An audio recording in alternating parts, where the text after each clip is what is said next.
is not Krishna conscious, then they turn away actually. So these are all some of the bad effects of loving exchanges not being there in the brahmacharya ashram. And then individually, every single brahmachari suffers because his Krishna consciousness suffers. You can't enthusiastically practice Krishna consciousness in a place where there is no loving relationship, where there is always interpersonal tension. It's hard. It affects one's chanting, it affects one's consciousness.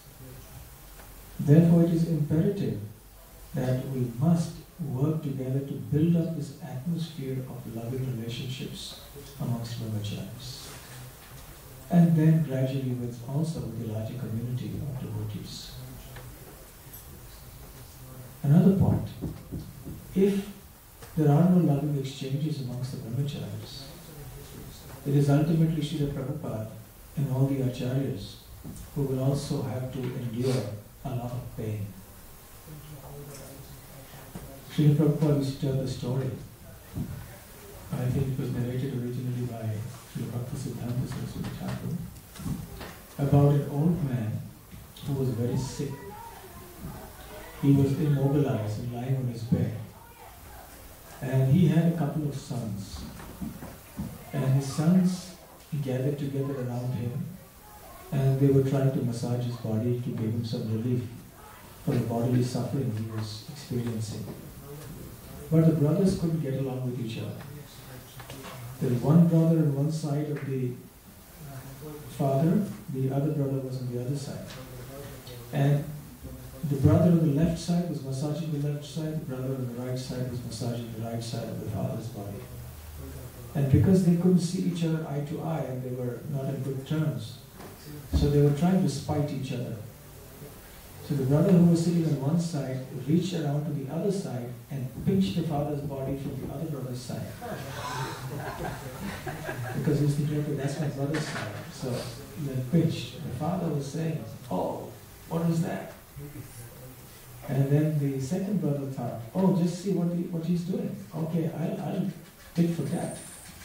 So he reached around to the first brother's side and punched the father's body from the other side. And the father was thinking, what's happening? Why are you beating me? And when the first brother saw that, he again went and punched the father from the other side. And this went on. And the two brothers trying to get even with each other. But at whose expense? At the father's expense. Who was suffering? It was the poor father who was suffering. When these two were trying to settle scores against each other, the father was having a hard time. So similarly, Srila Prabhupada explained that when the disciples quarrel with each other, or fight with each other, have disagreements with each other, and they try to settle scores with each other and so on, then actually it's Srila Prabhupada who suffers. The spiritual masters who suffer. It's the entire community of Vaishnavas that suffers, apart from the individual devotee suffering. So it is so important that brahmacharis must live together nicely. So this is a prelude in the sense of what I wanted to say, why it is important to have loving exchanges. Brahmacharis living together are like brothers. Brothers living together in the same house. And there is a relationship of friendly brotherhood. That's what it should be. A relationship of friendship. On the spiritual platform there are so many rasas, there are 5 rasas, right? You're all aware of that. And among brahmacharis it's the sakhya rasa, the mood of friendship. But in the mood of brotherhood. The brahmacharis are meant to be brothers to each other. Sometimes you may find a brahmachari is very new, maybe just a couple of months old in the movement. And there may be other brahmacharis who may be 25 years in the movement. So you have younger brothers and you have older brothers, but they are all brothers living together in the ashram. And that feeling of brotherhood and friendship is very, very important to cultivate. So we should be careful that we don't become like those two brothers in that story, and that we deal with each other in such a way that our fathers don't get pain. That has to be, we should realize the consequences of our actions in terms of dealings with each other. The exemplary behavior of brothers on the spiritual platform with each other can be found in the Srimad Bhagavatam in the story of the Prachetas. There was a king called Prachina Parishat. He was very old, therefore he was called Prachi. Prachi means old. His name was Madhi or Parishat. And he was the disciple of Narada Muni who advised him on devotional service. He had 10 sons who were called the Prachetas. These Prachetas, on the instruction of their father, before they got married, they went out to perform austerities. This was the Vedic system.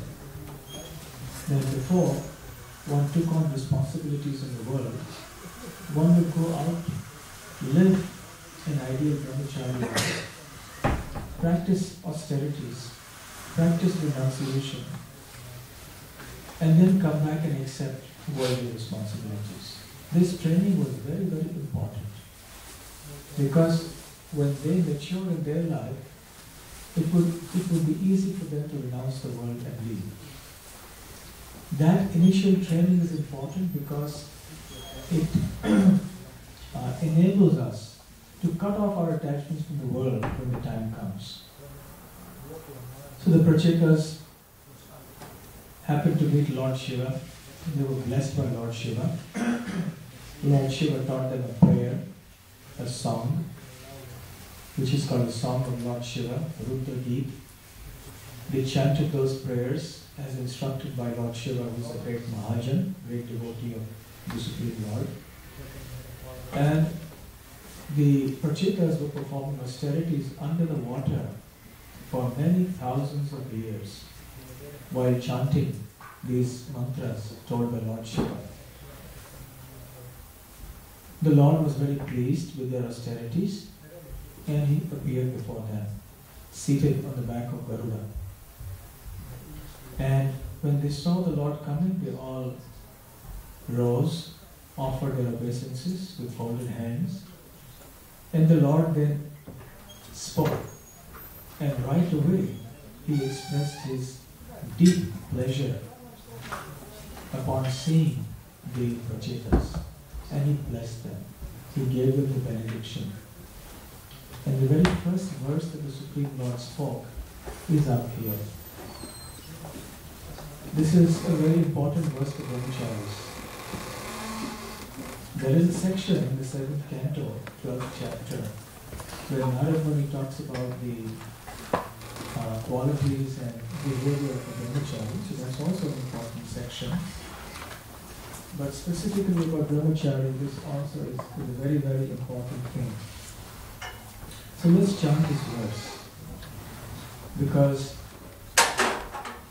the Lord, at the end of his blessing to the Prachetas, says that those who remember all of you brothers and your friendly dealings with each other every day will also themselves become very friendly with each other and with all living beings.